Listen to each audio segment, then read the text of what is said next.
Les maîtres du foot, Mbappé se réveille enfin. Le Real Madrid va mieux. Manchester United humilié face à Bournemouth. Rafinha assume tout, Jules Koundé se déchaîne après la défaite. Abonne-toi à la chaîne maintenant et passons à l'actu. Mbappé enfin lancé, l'adaptation est terminée. Souvent décevant en début de saison, Kylian Mbappé, 26 ans, 24 matchs et 14 buts toutes compétitions confondues reste sur 4 buts inscrits lors de ses 4 derniers matchs avec le Real Madrid. Encore éblouissant avec un but et une passe décisive ce dimanche, il aide le Real Madrid à battre Séville 4-2 et reprendre la deuxième place du championnat à une longueur de l'Atlético. Les Merengues restent dans la course au titre, après une performance collective plutôt convaincante, même si le Real Madrid a encore quelques soucis à régler en défense.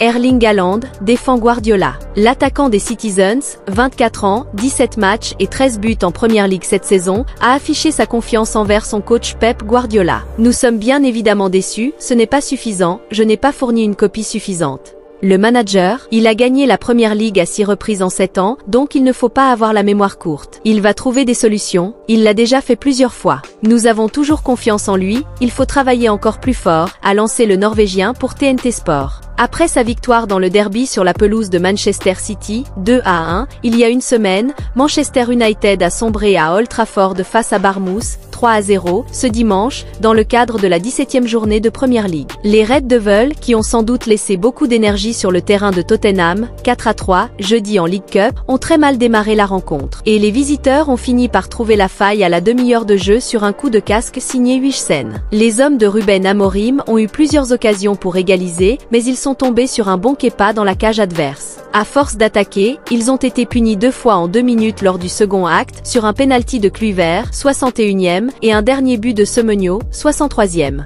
Manchester United n'enchaîne donc pas en championnat après le derby, et stagne à une petite glorieuse 13e place. De l'autre côté, les Cherries continuent d'étonner et grimpent en 5e position. Dominateur mais globalement peu inspiré, Chelsea a concédé le match nul à Everton, 0-0, lors de la 17e journée de Premier League ce dimanche. Après 8 victoires de suite toutes compétitions confondues, les Blues marquent le pas et manquent l'occasion de dépasser Liverpool au classement, le leader qui compte 2 matchs de moins. La formation londonienne reste 2e mais se retrouve sous la menace d'Arsenal. L'Atlético de Madrid a renversé le Barça, 2-1, et est devenu leader. Les Colchoneros ont braqué les Blaugrana en réalisant un incroyable hold-up sur la pelouse du FC Barcelone dans les derniers instants de la rencontre grâce à Alexander Sorloth, à la 96e. Ils doublent le Barça en tête de la Liga et sont désormais seuls leaders. Rafinha, 28 ans, 19 matchs et 11 buts en Liga cette saison, auteur d'une grosse occasion manquée et impliqué malgré lui sur le dernier but madrilène, s'en veut particulièrement.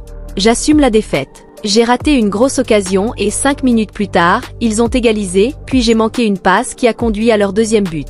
La vie est ainsi faite. Il reste encore la moitié du championnat. Nous devons nous concentrer sur le travail pour obtenir de meilleurs résultats. Toutefois, après 70 matchs disputés, Jules Koundé, le joueur le plus utilisé de l'année 2024 avec 5900 minutes de jeu, est revenu pointer du doigt au calendrier de plus en plus surchargé. D'un autre côté, c'est vrai que c'est beaucoup trop de matchs, j'en ai déjà assez parlé sur le calendrier qui s'intensifie, avec notamment la création de la Coupe du Monde des clubs, qu'on ne jouera pas, mais je pense à mes collègues. On est vraiment en train de tuer le football. Lanterne rouge de Ligue 1, Montpellier a vécu une humiliation historique lors des 32e de finale de la Coupe de France, en se faisant balayer par le Puy-en-Velay, 4-0, un club de National 2. Une défaite de plus dans une saison cauchemardesque, suivie par les mots forts de l'entraîneur, Jean-Louis Gasset désabusé. Il va falloir se remettre de ça, c'est une honte. C'est une compétition qui pouvait nous donner un peu d'oxygène, on va bien l'analyser parce qu'on a été balayé. A dit l'ancien coach de l'OM, après la défaite subie face à la modeste formation du Puy-en-Velay, qui évolue en 4e division.